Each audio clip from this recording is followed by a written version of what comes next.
Hey guys, how are you today? Well, we're going to do the next fruit of the Spirit today, and I want you to join me. I'm going to read you the story and we're going to talk about it together, and then hopefully you can do some of the activities with your family at home. So let's review what we've already done, and if you haven't done all these at home, that's fine. But we have our fruit basket here, and we have done love, joy, peace, and what's the next one? Patience. Very good, those of you who know that verse. So today we're going to do patience. How patient are you? It's hard to be patient. I want you to think of a time today or yesterday that you had to be patient. Maybe it was waiting for dinner, or waiting for a brother or sister to finish something.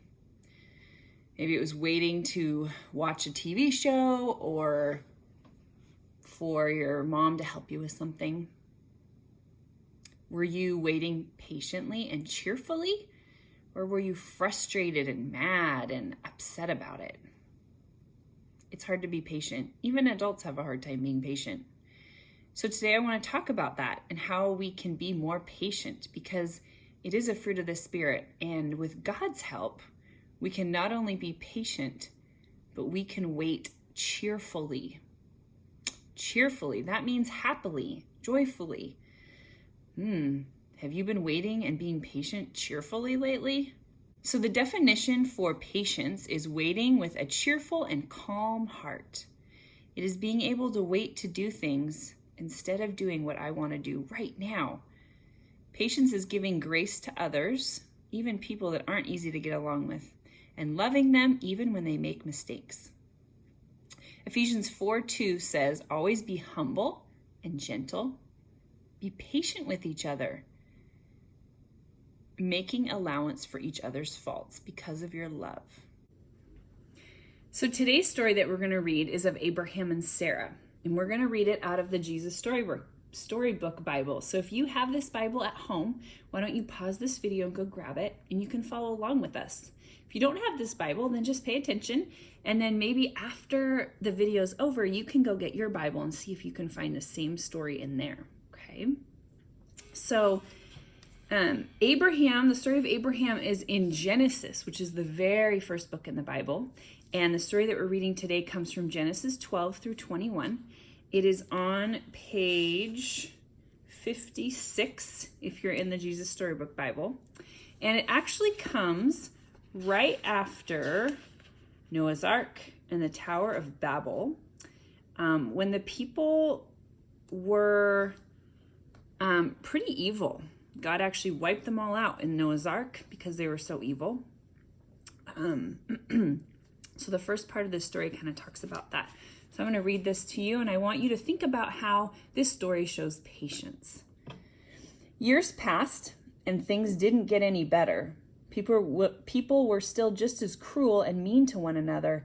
They still got sick and died. God's world was still full of tears. It was never meant to be like this. But God was getting ready to do something about it. He was going to make all the wrong things right, and he was going to do it through a family. Abraham, God said, how many stars are there? God was about to tell his friend a wonderful secret. Let me see, Abraham said, rolling up his sleeves. But have you ever tried counting stars? Then you know how hard it is. 993, 994, 997. Oh no, wait. 1, 2, 3. Of course, he kept losing count. Too many, he said.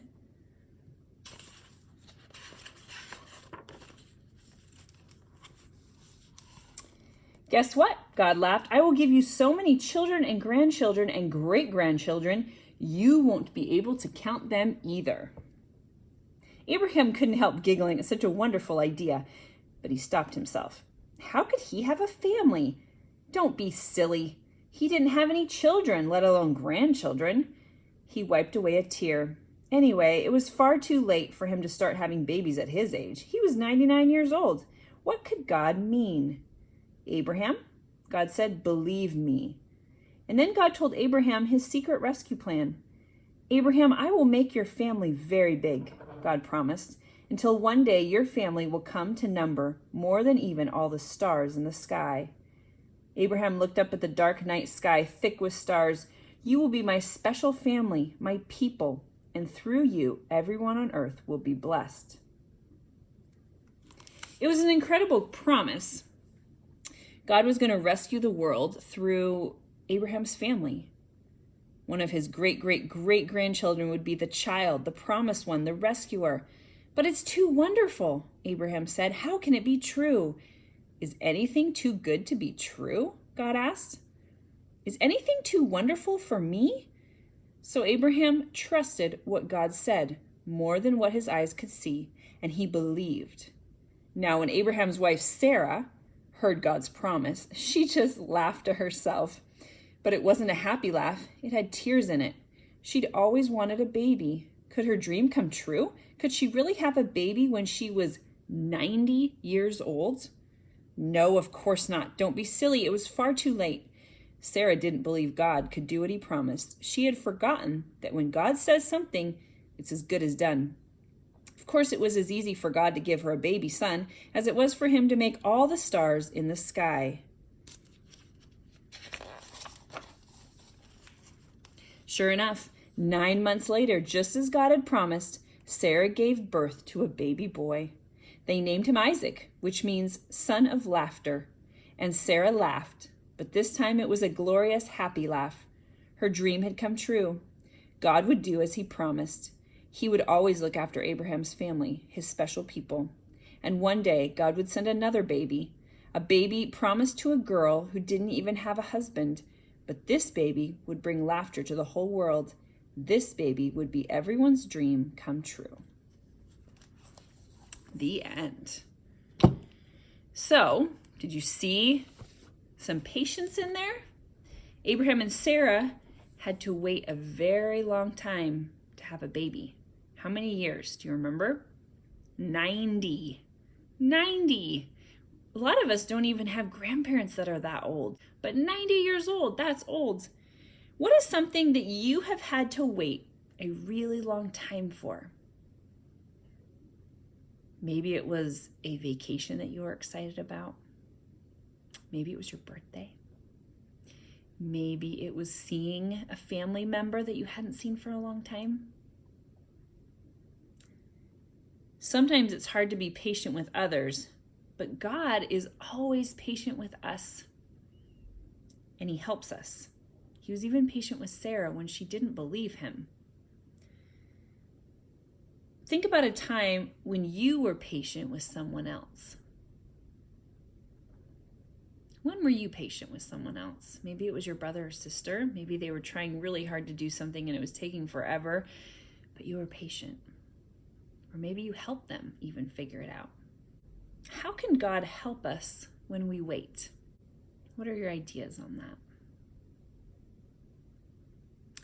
He can help us by giving us a cheerful spirit.